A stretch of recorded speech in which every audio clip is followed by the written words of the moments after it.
my name is Brian Horizon, and this video is about turning half-twisted bowls where the bottom is round and the top is twisted.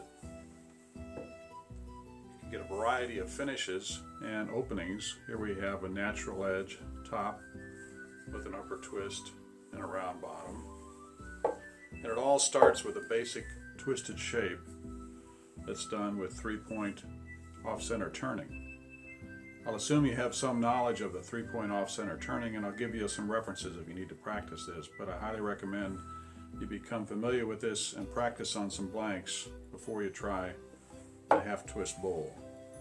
And I'll talk a little bit about how what we're really going to do is do just this bottom half of this twist where we have a cylinder and a twist.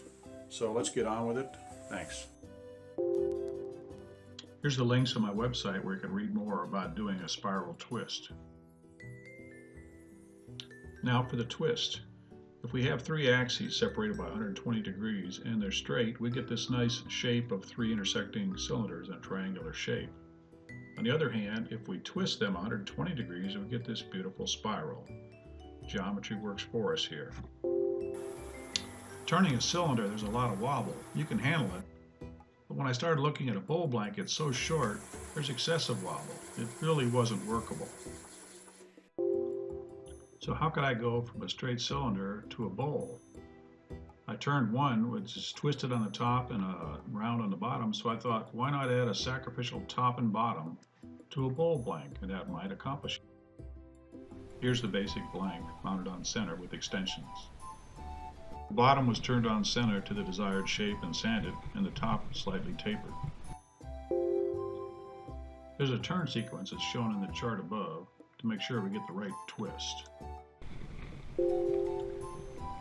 Using that turn sequence, we're going to mount the headstock to number 1, the tailstock to number 3, and we'll get the tailstock engaged and then get the headstock firmly seated using that 5/8 inch 4-prong point that will compensate for the angular engagement, and then we'll get some wobble.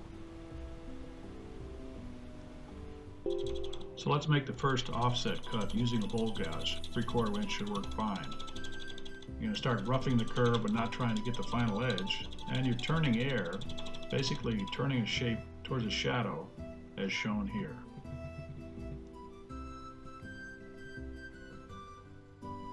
Now let's make that edge cut. I'm using a Hunter Hercules number 3 here to make the cut. Following that edge and keep working until you get a nice smooth curve.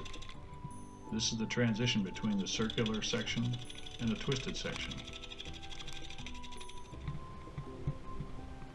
Now we need to mark where the edge cut is so we can get a consistent depth of cut on each of the 3 sides.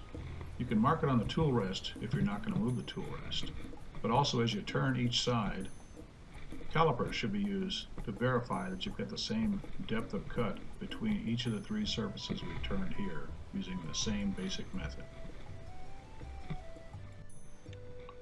With the 3 twisted sides turned and balanced, now you can mount the entire block back on center in the 4-jaw chuck and part the sacrificial top. With this done, with the lathe off, you can do final sanding on the twisted sections to remove all of the tool marks. I like to use a Japanese style flat saw to make the final parting cut rather than trying to part all the way while it's turning. Now it's time to open up the bowl. I like to start off with a boring cut using the Forstner bit to get some depth.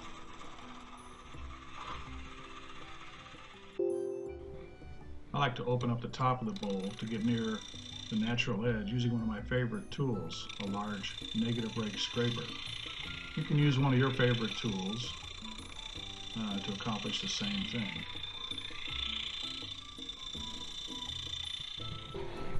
Here's that natural edge with the beginnings of the bowl starting to take shape.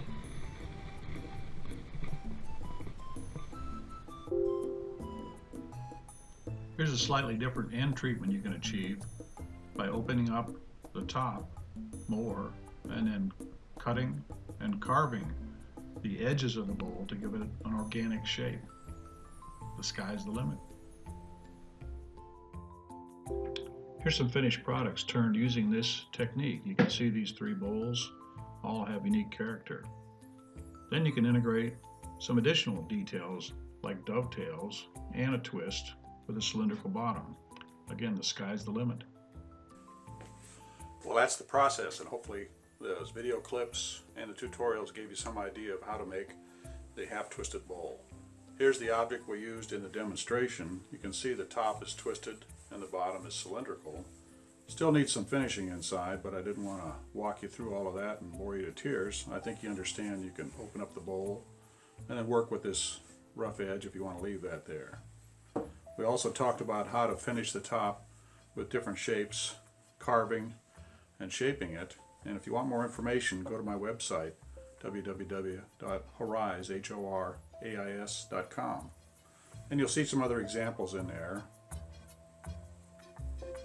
such as this, and even a very tall one made out of ash with a red dye on it. Thanks again, and hopefully I've given you a little bit of insight, and happy turning. Thanks.